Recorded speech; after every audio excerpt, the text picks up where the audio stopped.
It was a big week for the Smash Bros. Community. Hot on the heels of EVO, Nintendo released a special Smash Bros. Direct, giving fans a closer look at upcoming changes on the way in Super Smash Bros. Ultimate.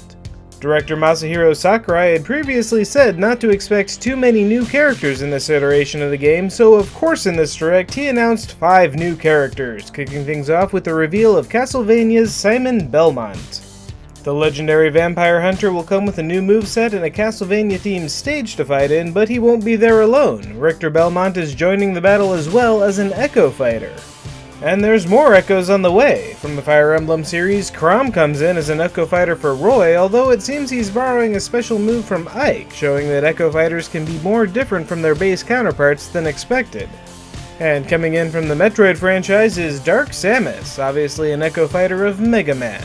With Dark Samus joining the roster, Metroid's representation in Smash Bros. Ultimate will be increasing by 200%, which means there are now almost as many Metroid characters as there are Metroid stages. Almost.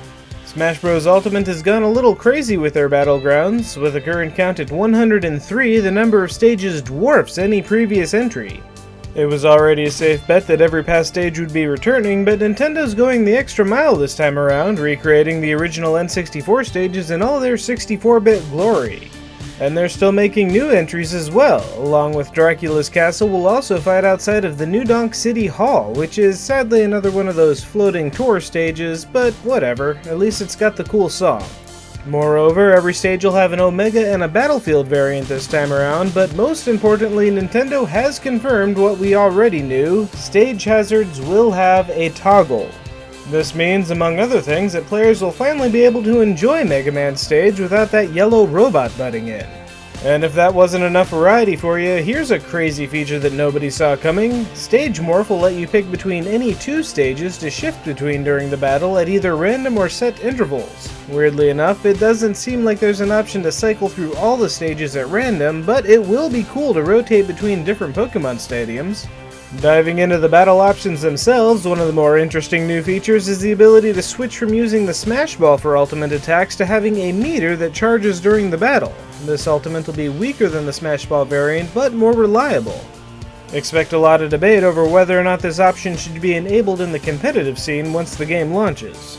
As the Smash Direct concluded, we also got a peek at the main menu, well, most of it at least, but that green option in the corner has to be a story mode, right? What else could it possibly be? And of course it wouldn't be a Smash Bros. Direct without a surprise character reveal at the end, and this time it was a doozy. Giving the Donkey Kong franchise a much-needed boost in representation, King K. Rool is joining the battle. The villain of the Donkey Kong Country series is long overdue for a Smash Bros. Appearance, and it's about time that Donkey Kong got a rival of his own instead of just Mario. And over in other video game news, Bethesda released the first gameplay footage of Doom Eternal this week at QuakeCon with more than 15 minutes of grappling and gunning your way across hellscapes on Earth and beyond. So if you needed to end your week seeing a demonic monstrosity get fed its own heart, Bethesda has you covered.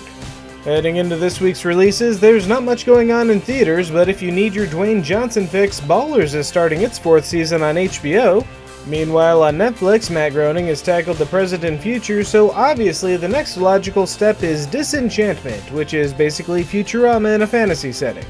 And also on Netflix, Justin Willman's Magic for Humans starts up this week as well. If it's as entertaining as his drunk wedding video, it'll be pretty good.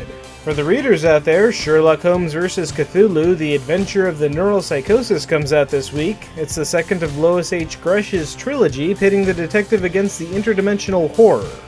And in video games, the Horde have gone too far. War Chief Sylvanas is burned Teldrassil, pushing the Alliance into open war in World of Warcraft Battle for Azeroth.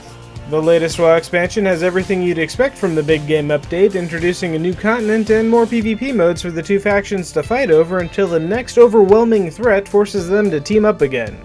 Otherwise on PC, Sword Legacy Omen is a cool looking tactics game coming out this week. The game follows Uther Pendragon building a team to tame Britannia 1 turn-based battle at a time.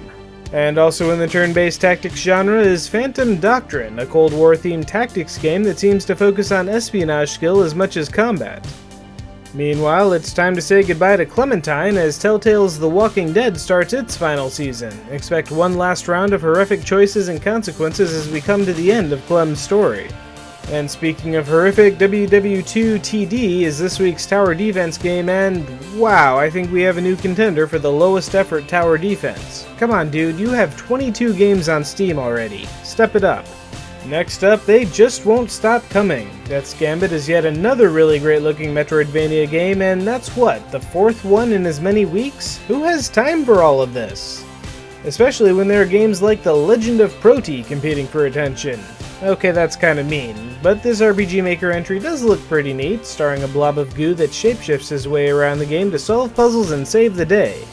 And if your typical hentai dating sim visual novel isn't doing it for you anymore, you can get your historical freak on with Newton and the Apple Tree, where a time-traveling guy has to repair history and manage a harem of cute anime girls, of which Sir Isaac Newton is included. Meanwhile, Graveyard Keeper, from the creators of Punch Club, is destined to be another funny adventure RPG about fighting monsters while managing a medieval cemetery. And Road Doom is a bullet hell game that looks like it was pulled directly out of the head of a 13-year-old from 1992, so it's got that going for it. Finally, Cosmic Star Heroine, a Chrono Trigger-inspired RPG, is making its way to the Switch this week if you're in the mood for a JRPG that's funnier and more futuristic than Octopath Traveler. That leaves us with this week's awesome video. Dorkly released a compilation of their darkest animations. Strap yourself in, it's gonna get bleak. Well, let's get this over with.